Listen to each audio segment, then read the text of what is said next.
Here's a rather long poem called, it's posted on Monday, June the 28th, 2021. It's anachronism number 3278, called The Enabler. Again, this is Del Cross, coming to you from the 20th of April, 2023. This character shows up a lot, and he just has this air of metaphorical importance throughout. You know he's going to really tell us something before all is said and done, right? I'm not sure how best to relay this to you. My approach is, at the moment, improvisational. One thing about the whole thing, of which I am all too keenly aware, is that I do not want to talk about this guy. I mean, what am I doing?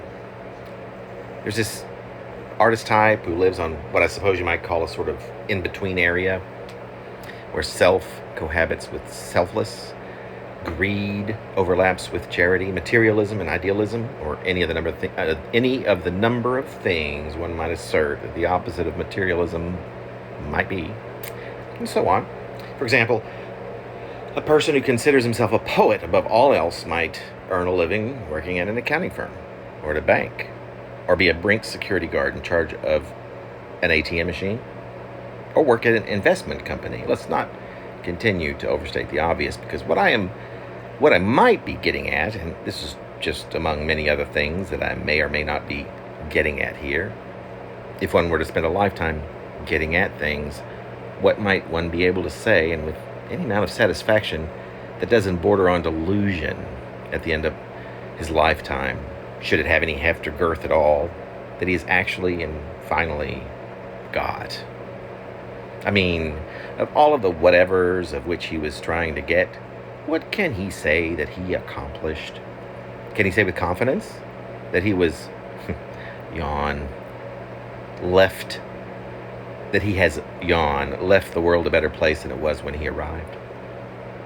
That was a long parenthetical. Let's say, for example, that, and I believe I'm getting a bit fuzzy or tangential, or perhaps the word I should use is redundant here. Who can say that fuzzy, tangential, and redundant are not the very triumvirate at which I am working so hard over here trying to get? Did that twisted wretch just toss us such a crooked wrench? It might be appropriately and perhaps even more vituperatively queried. Let's say that I was born and raised here in this place, and that I have attempted to follow the rules as best as I can, with some intentional and some unintentional exceptions. Would I not be, simply put, in almost any possible scenario, given these few qualifications, as a general rule, knowing what you know only from what you might have gleaned here, complicit? Might it not be automatically said, or might it even best be rather said, by which I mean, would it not be just as good and nice and easy and even more correct to allow it to go without my even saying that I am complicit? That I am, therefore, and above all else, a hypocrite.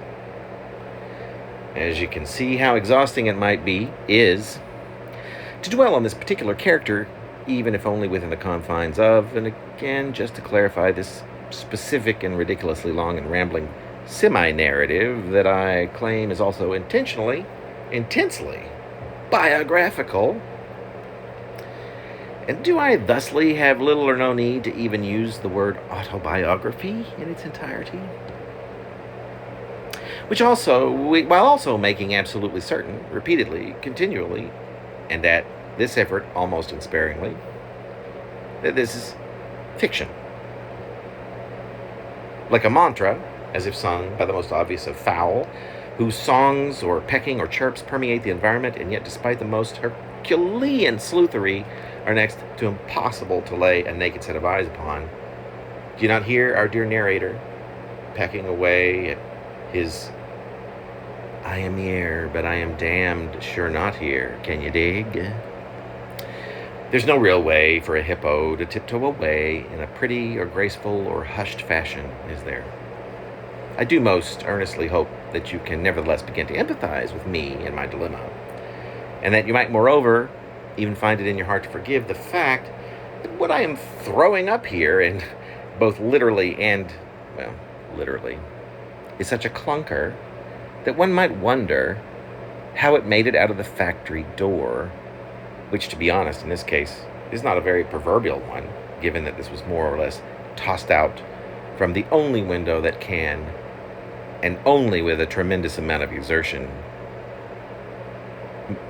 be, but just barely, pried a tiny bit ajar way up here on the executive floor of our illustrious company's international headquarters.